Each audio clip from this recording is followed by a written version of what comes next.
Hello, this is Dale Mwano. I am excited to be here for Persevere to Excel podcast. In this podcast, we're going to be talking about how people look at certain ethnic groups that have migrated to a new country and perhaps the success they might have in comparison to other underrepresented or marginalized groups within a country already and the difficulty and challenges they might have. One of the things that I realized, even for me personally, as a former immigrant who immigrated here 22 years ago, next week, I had tendency of making those comparisons. I do a lot of consultancy work with businesses, nonprofits, school districts, city official. And something happened last year during this time. I was working with a company out of Boston, and that company it's a for-profit company, and they have offices all over the country. And I was working with a committee. So during this time, I've been working with the committee for about 5 months. And one of the things that the organization did, they wanted to make sure that they were being proactive on different holidays and acknowledgement of different culture, ethnicity. And part of this committee, it was a diversity and equity and inclusion committee. And this organization was indeed very, very diverse. It had a representation of folks from all different walks of life. And one of the things that happened working with the group that's so diverse is that there was a lot of learning opportunity for everybody. We had folks that were African American, folks that migrated here from the Pacific Islands, folks that were from just different culture, different sexual orientation, age group, gender. And they also had a lot of diversity in terms of roles within the organization. So we had folks that worked for the main office, part of the executive team. We had folks that were more on the front line. So super diverse group. And I spent a lot of time getting to know the individual that made up this group.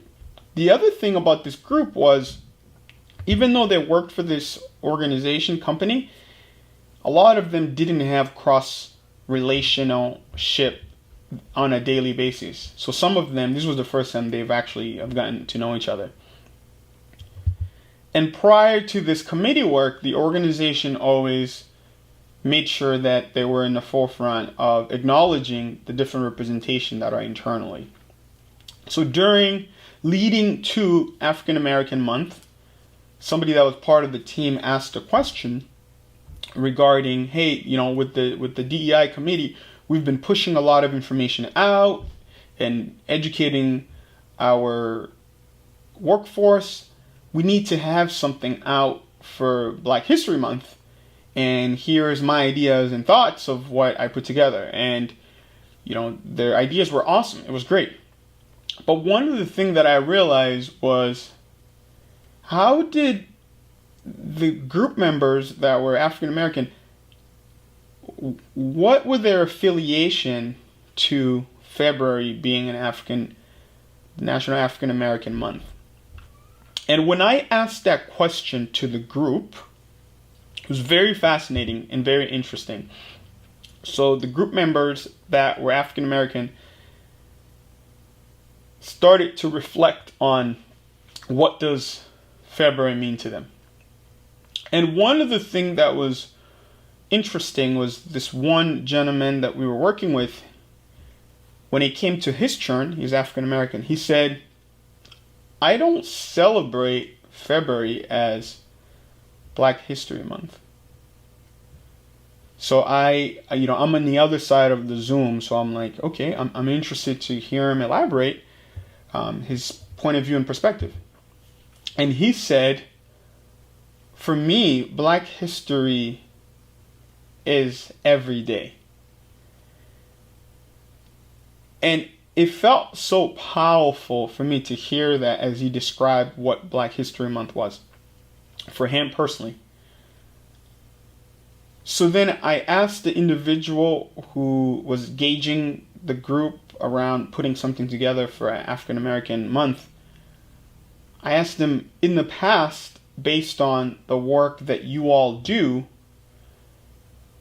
have you consulted and engaged with African Americans that are part of the representation of your organization to ask them how would they like to contribute to African American Month, or what is their stance in terms of African American Month, so then it could be more organic based on the representation of the employees as well. And one of the things the individual says, like, well, we don't really do that, and we're short on time now, and we wanted to make sure that we had something out. And part of the DEI work we were doing, it became like a really awesome opportunity as we thought about the model moving forward for this organization, where they brought together a very diverse group of employees. What would it look like with the different representation this organization have, meaning the different diversities that are part of their organization, for them to contribute in how the diversity that lies within the organization are celebrated, but also opportunity to educate the greater organization over time, and being more intentional around that, and not just waiting for specific months or specific issues that are happening or timeline in order to elevate that particular focus. I wanted to open up with that story because as our society is becoming more and more open to embrace the idea of the different diversity that individuals bring with them that makes them unique. And it doesn't necessarily mean everybody's on board, by the way, because there is friction of people that are going against those ideas and thoughts, because it challenges their own personal perspective, but it also challenges their morals of what they think is right and what is not right. So I just wanted to emphasize on that. It doesn't mean like America has become this utopia space where everybody's open for diversity. That's not the case. One of the things that's happened is people are those who are underrepresented or marginalized, they have a stronger voice and platform to be able to advocate for themselves. And a lot of them don't want to take one for the team anymore, where in the past, there wasn't really a lot of opportunity for people to be able to elevate their voice at the level that we're seeing now. So in my podcast today, I wanted to focus on this whole notion of comparison, right? When we talk about diversity, equity, and inclusion, ethnicity, racial division, right? When we talk about the different methodology that people use to come to America or to move from one place to another, there's always this sense of comparison. And the comparison is actually very, very detrimental. The reason why is the comparison, most of the time, it's done in a vacuum. So folks have identified areas where they see contrary to a particular issue that's happening, and they want to impose the same experience to a particular group that might be advocating or asking for certain intention or certain changes. And then they try to create the same structure in order to measure the impact or the lack of impact that particular group is having. A couple of years ago, I was asked to meet with a superintendent of a school. They were interested in having me consult with them around some school district-wide culture issues that they were facing. The superintendent who scheduled the meeting with me was an African American person. His administrators, who oversaw the individual schools, were Caucasian. They were white. Going into this meeting, I sent an email to the superintendent. I said, "Is there anything that you want me to prepare as part of this meeting?" The superintendent said, "Oh no, this is going to be more of an introduction conversation, in order for us to get to know each other and see the work that you're doing and how we can collaborate. I've looked at your website. I've read about, I read about your bio. I'm really interested in having you come and talk to us. So leading to that meeting, I was prepared, but I didn't really put anything together substantial. It was just a discovery conversation. So I showed up at the meeting. I sit down. The superintendent and his administrators are also there. And the first question that the superintendent asked me is, "Hey, Dale, I read your bio. I'm actually interested in how do you define your identity today, on who you are?" I was like, that's an interesting question. And then he said, "You are originally from the Congo, right?" I said, "Yes, you are correct. I am originally from the Congo in Africa." And then he said, "Well, do you identify yourself as an African American from America? Or do you identify yourself as a Congolese from Africa?" And I know you've been in America for a substantial amount of time. I'm very curious. How do you identify yourself, right? Your identity today. And when he asked me that question, I didn't really think too much about it right away. So in my head, I was ready to answer it. I said, "I identify myself as both." And when I said both, I looked at his body language. He looked a little confused, and it seemed like my answer wasn't good enough. It wasn't the answer that he was looking for. It seemed like he was looking for me to pick a side. And then I gave a couple of reasons why. And he kind of cut me as I was giving the description. He was like, "Well, that's interesting. I used to be a school principal in this region or that region, and I had a set of students that migrated to America originally from Somalia, and these students confronted me several times. I used to refer to them as African American, and they were so offended. They said, 'Hey, we are not African American. We are Somalian African. We are from Africa.'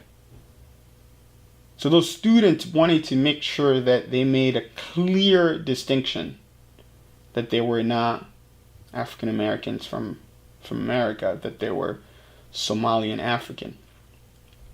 And he said that really caught him off guard, and he realized that he had a lot of learning to do. So I'm really interested that you identify yourself as both. I kind of went back and forth with him a little bit, and then we went on to talk about other things that I was actually there for. On my way home after the meeting, I started to reflect on that. And I asked myself, why did it seem as if this superintendent was trying to put me in a box? In a box for me to either pick one or another. I've been living in America for 21 years. Next week is going to be 22 years. So I've officially lived in America longer than I've lived in the Congo. And at the time that I was meeting with the superintendent, I believe I've lived in America for more than 14 years at the time. So I was very struck by that notion. And I started to reflect on, why do I identify myself as both? I grew up in a very strong traditional culture. And there were some strong principles that were instilled in me that shaped who I was when I was younger. And some of those same principles has continued to shape who I am today. Which those principles came from traditional practices that came out of my family growing up in the Congo. But when I moved to America, the experiences that I've had in America has contributed tremendously to who I am today, because of those experiences shaped me as I was developing. And I've had a lot of influence in different things that I've done that has contributed to how I see myself and also how I see the world around me. So early on, moving to America in a predominantly white state, white community, I had a lot of friends that were from all over the world in my ESOL classes. So that's English Learning School, where kids are from all over different places. They're also learning English. But the immediate community that came alongside my family, they were from all over. They were predominantly from, Americans that lived here for a really long time, and they were predominantly white.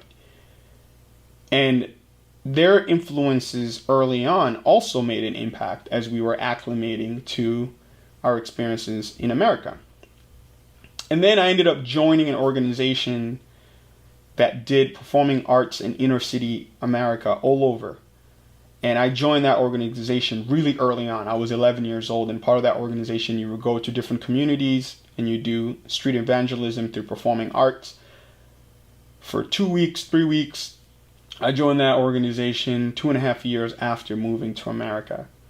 And those experiences early on also shaped a lot of my perspective and point of views of the American experience. And more importantly, most of the communities that we engage with in that program were also underserved and marginalized community in different places throughout the Midwest, throughout the Northeast of America.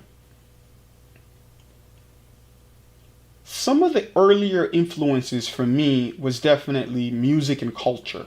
Music and culture was a big part of it, because the culture is visceral, right? If you're in the setting, how people engage, interact, like that is a big part of that, right? And who you engage with, there's influences there.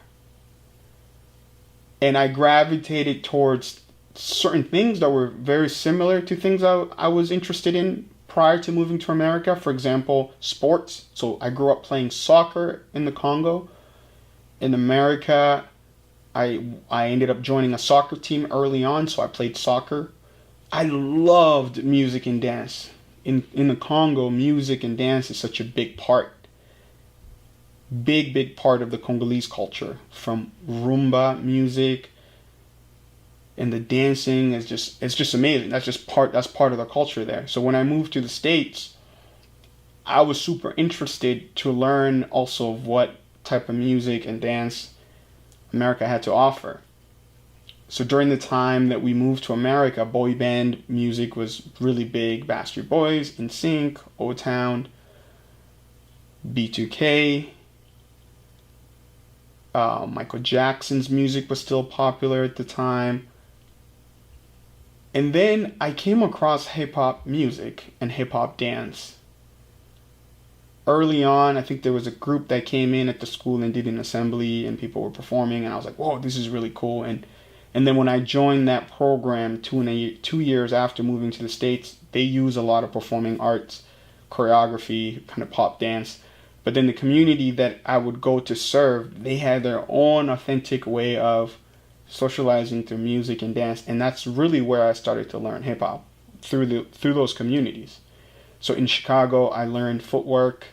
In Philadelphia, I learned SpongeBob and dancing to party music, which is fast beat, techno beat remix of different music, popular music that was out there.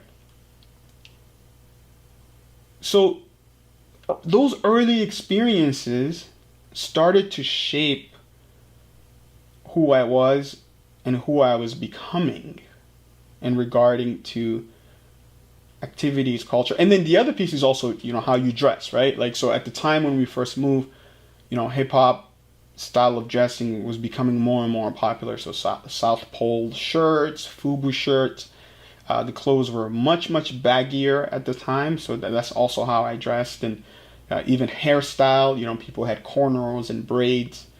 So those were a lot of the influence early on. And then the other influences also were,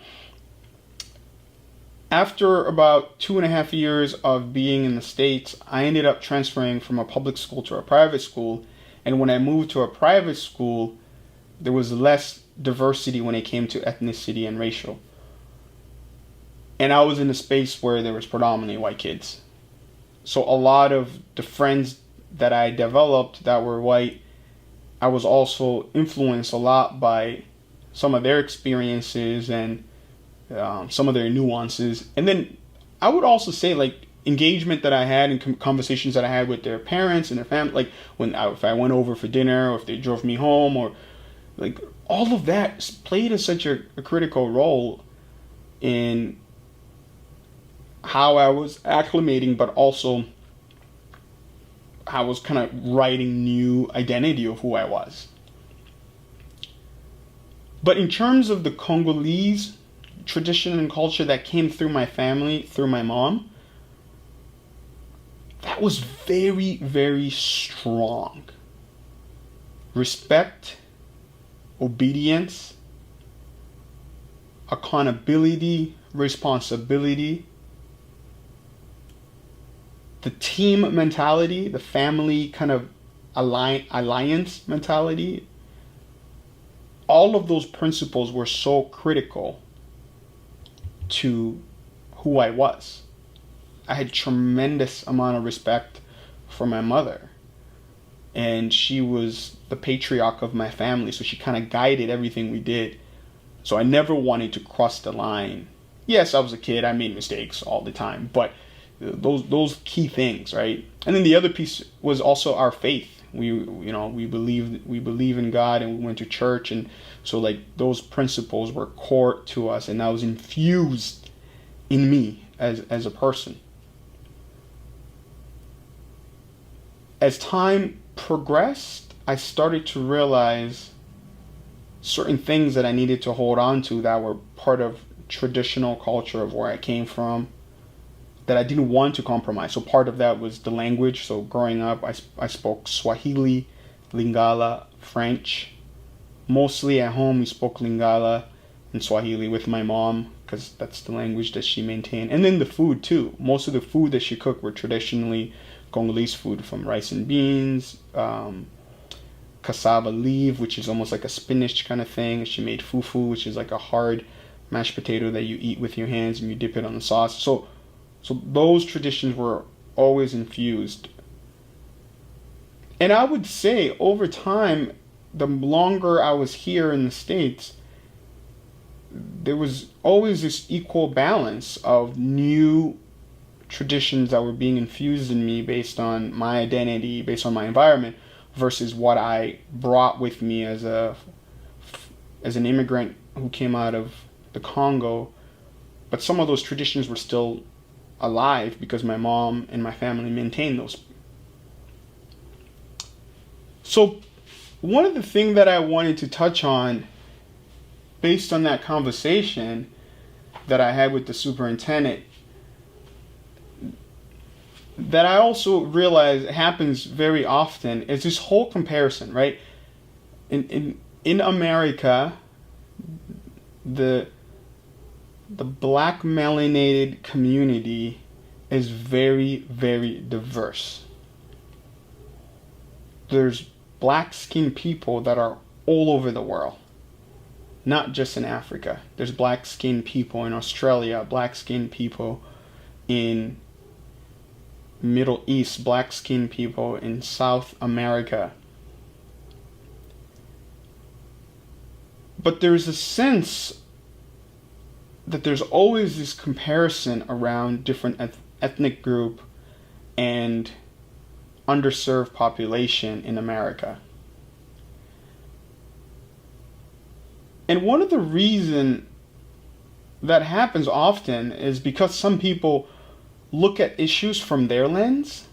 So they look out and they say, wow, that family that came from this place, they came here, they had nothing and they were struggling, and look at all the progress that they've made. And sometimes people make comparison with different ethnic groups. They would say, oh, look at that ethnic group and look at what they've been able to do. They don't complain about this, they don't complain about that. Why doesn't this group do that, right? And a lot of times that comparison is actually being made directly to African Americans, right? And people say, oh, African American people are always complaining about this. They always want a helping hand. They never get off their feet and go do this and go do that, right? Those are the type of narrative that you hear so much, that comparison. But one of the things that I wanted to highlight in this podcast is the fact that those who live here in America, those who've had lineage here in America, that are African American or any other group that people want to make comparison to, their experience or their experiences are only based on what they know here. There's no other comparison because their experiences is only grounded based on what they have gone through, what they're experiencing in their ecosystem. So it's really hard and difficult to make that comparison on someone else who's coming from a different country and they moved here and they happen to have more success, and you're like, oh well, look at that, they came from nothing and they've been able to succeed, and why can't you do that also, right? So that's what a lot of people go to. And then sometimes people make comparison between one group to another. So one thing I wanted to highlight in this podcast is the fact that everybody has their own journey. But the thing that's really unique is that those who leave their country to go to another country, they are the outliers. They are not the typical folks. And that is also influenced by, even if they have the resources or they don't have the resources, so there's different ways that people come to America, right? The immigration system has different criteria. People come here through visas, people come here through education, people come here through work, people come here through different means. Sometimes some people come here illegally, right? Sometimes people come here through the refugee pathway. All of those different modalities has its own consequences, risk, and aid. All depends on a lot of tenacity around endurance, perseverance. And if you can endure all of those processes and make it here, then there's different attributes and characteristics that shapes those individuals that go through the process to end up moving to a different place. So that's a really, really important thing to keep in mind as you think through this. And then more importantly, the different categories and methodology that people actually end up here determines the type of risk that they have, right? For example, those who come here through the refugee pathway, that is even more and more and more and more. This is such a small group and a small number. Right now, there's over 85 million refugees worldwide, and less than 5% of those refugees will ever get a chance to move to a Western country. So those refugees, the courage and strength that they have to make it out of their home country, become refugees somewhere, live in a refugee camp for whatever many years. Today, the average amount of time people stay in a refugee camp is anywhere between 17 to 25 years, right? So just think about that real quick, right? 17 to 25 years you're living in a refugee camp because where you came from, things are so bad, and you hope that one day you're going to move to a different place. Some people they end up giving up, right? You're in a refugee camp, you're like, all right, this is enough. I got to figure out something, right? And the craziest number is the fact that only less than 5% of those folks are ever going to get a chance to move to a Western country, right? So if those individuals are selected and they end up moving to a different country, let's say they end up moving to America, right? Those individuals are outliers. The amount of grit, perseverance, endurance that they've had to go through in order to end up being selected and moving to a different place, that is outlier. I mean, they're outliers. Like, you cannot compare that individual to someone else because their experience is completely different, right? So that person comes here, the pathway for success to them, it's relevant based on what they want success to be. Some are just looking to survive, but the fact that they have a second chance of life, that their life is not on the line anymore. They work and they try to figure out how they're going to provide for their families, and sometimes the legacy is passed on to their families in order for them to make those breakthroughs in life, right? Through education or getting a job or whatever it is, right? But when you break down the characteristic and attributes of those less than 5% that end up getting selected to move to America as a refugee, you can't compare that individual experiences to someone else who's been here their whole entire life and they're marginalized and they're underserved and other factors that are impacting them, and those factors could be caused by them, it could be caused by the system, it could be caused by so many different things. But you can't compare that because there's two different experiences. And then some people have the means, right? So they might figure out what the immigration process is. They hire a good lawyer in their home country and they go through all the paperwork. They have to go through, it takes a very long time before they get the visa and everything, and then they end up moving here and they got to find different ways to stay here. Either they have enough income to work through and pay and get the right paperwork in order for them to stay here, or they got certain skill sets that are in demand, so they get a job that they get sponsored by, or some take the risk to say, hey, I'm going to go there illegally and hopefully I'll find a way to survive and create a different trajectory for myself or for my family. So those individuals, that's a small percentage. That is a small percentage of folks. And those folks are outliers.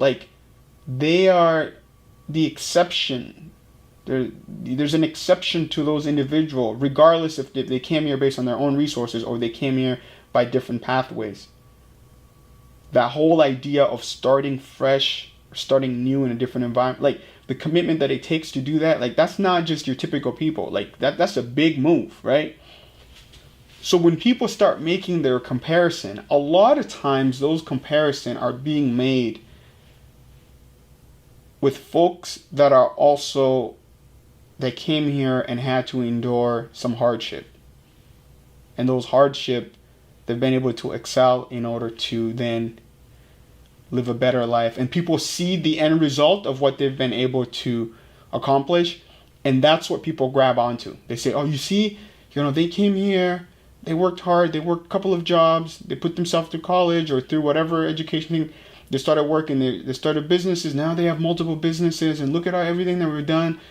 But then you have people here that are on welfare or whatever other categories when you want to name it, right? You say, oh, they've been here and just complaining and whining and they can get off their butt and do this. You cannot make that comparison because those folks that come here from other countries, they are the outliers. They are the exception. They have endured so much to persevere through so many different things. And based on what they've persevered on has created a different trajectory for them and how they leverage the resources that are here in order for them to move forward, right? So I just wanted to highlight that. And I wanted to talk about my personal experience real quick. So when I was involved with this organization that I mentioned earlier, when I used to travel all over different places to tell my story through performing art, The organization that I was involved with, I was usually the only black person. But some of the community that we serve were predominantly Hispanic or African American or Haitian or just different. Like, it was definitely people of color communities that we would go and serve. And early on, I was asked to tell my story and to tell my story of hope and how my family overcame all this hardship and we made it out. And when I told my story early on, I used to make a lot of comparison, like direct comparison. I would say, I lived in a life where I used to hear gunshots a lot after the Civil War broke out and the new government arrived where I was living and all of that. But here, you might only hear a gunshot once in a while, right? Where there's other places where people are hearing gunshot all the time and people are dying. People might, there's all this stuff. People might not have running water. People might not have electricity. People might not have like a food pantry to go through. Where here, where you are, you can access, if you wanted drinking water, you can access clean drinking water somewhere. You can go and find a bubbler somewhere or a water fountain, or you can go a couple of blocks and there might be a food pantry or there might be a church that's giving out clothes, right? Like, I used to make a lot of those comparisons directly. And yes, one is more severe than other, but it still didn't take away from the people's experiences. Their own experiences was based on what they know. They didn't live in a different country where things were torn for them to say, oh, okay, I can compare that and say, oh yeah, I'm in a better spot here. And I realized I missed the opportunity to meet people where they were in order to better understand what they were going through in order to make that connection that was more relevant to them. Yes, a lot of times when I was presenting, people would come up to me after and they would say, wow, your story moved me. I realized that I thought I was going through the worst and I heard your story and it brought hope to me. Thank you for sharing. I would hear that all the time. But what I realized is that comparison that I used to make back then that was more deliberate, that wasn't really the right comparison. And later on, by the time I got to college, I started to think very, very much so differently. And I would also say that that was also heavily influenced by the white folks that were around me that were leading this organization that thought that, hey, your story of redemption is it's incredible.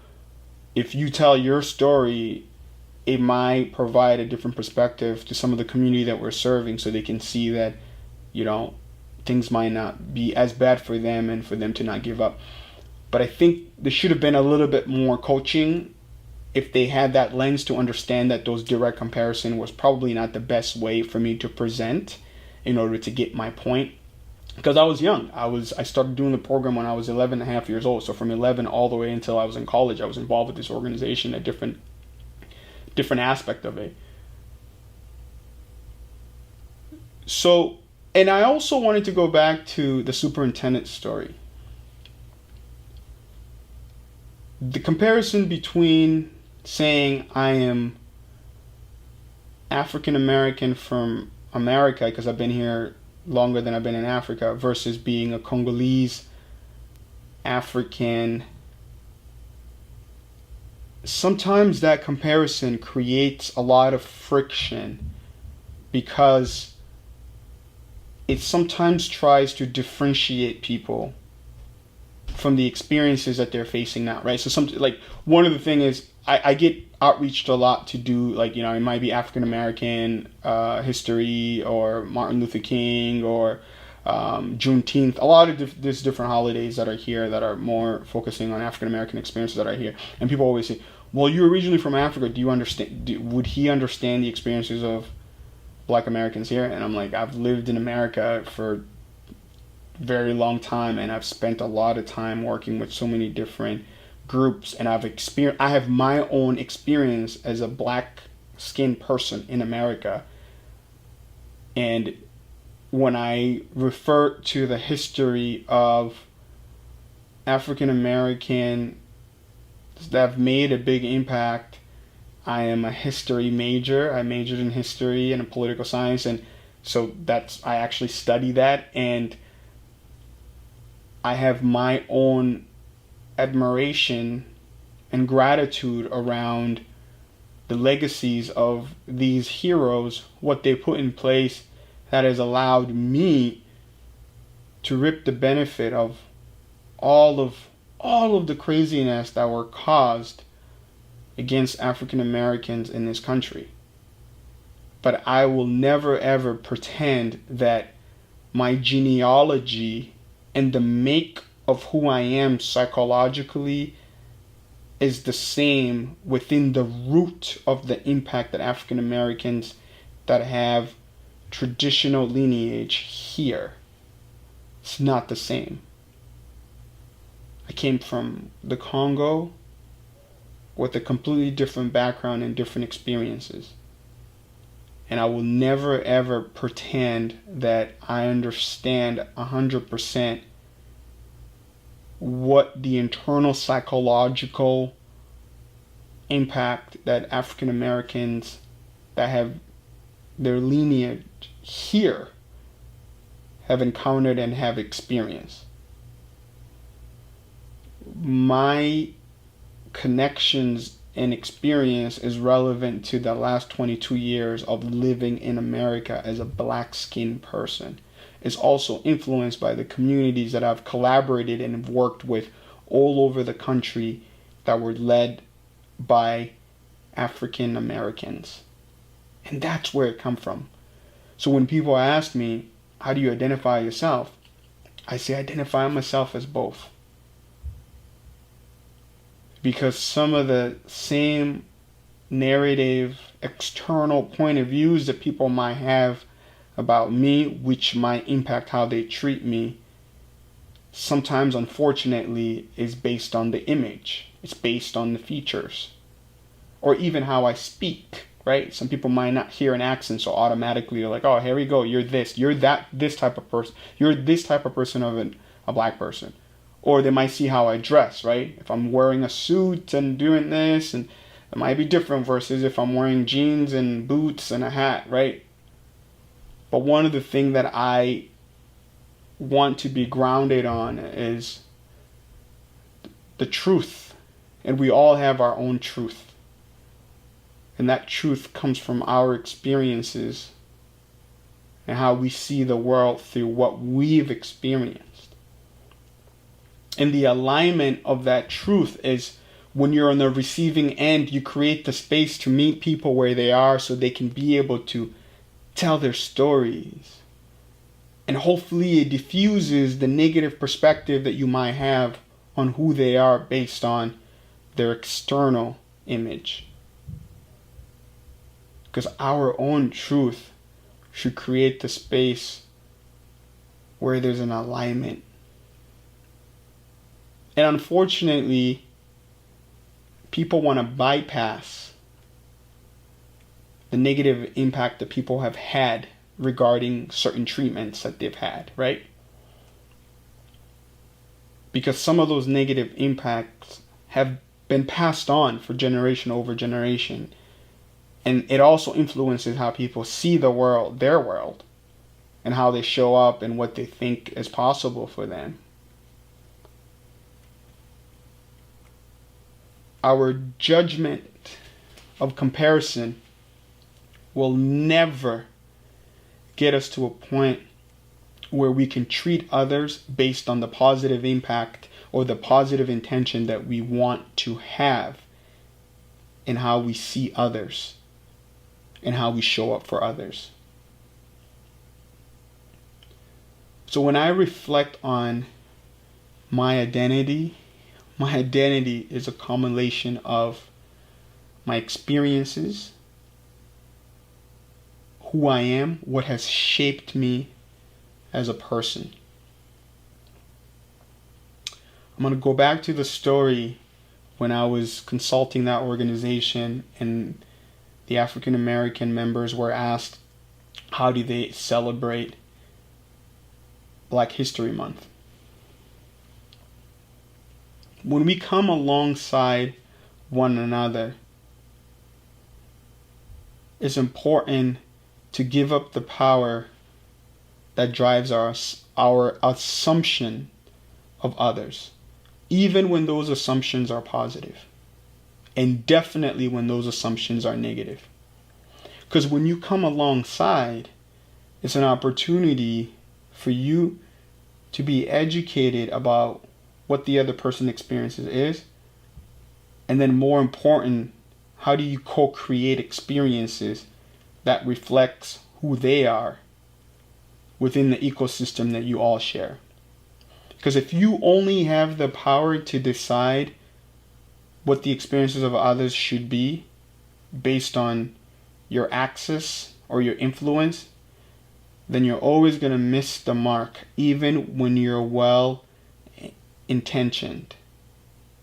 Just like how that organization was saying, well, we always did something for African American Month, and here's what we thought we can do, without coming alongside the African American employees and saying, hey, how do you celebrate African American Month? What does it mean for you? We all have an opportunity to learn from each other. It's important to know that each person has their own experience. And that experience shapes who they are and how they see and engage with the world around them. And the opportunity comes with how do we come alongside to learn in order to be informed how we show up. So maybe for some, February is a big month for them because of what it represents in terms of their lineage and their history. Maybe for some, February doesn't mean anything because their February is every day. I encourage you that we can't pin each other against one another in order to make sense to the perspective and point of views that we have on others. You can only make sense in a perspective and point of view that you have for yourself, because you are you and you know yourself.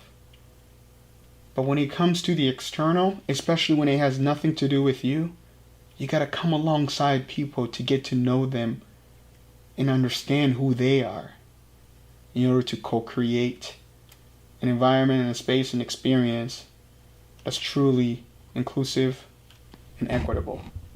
I thank you so much for joining today and listening to the Persevere to Excel podcast. Enjoy the rest of your day. Go get it.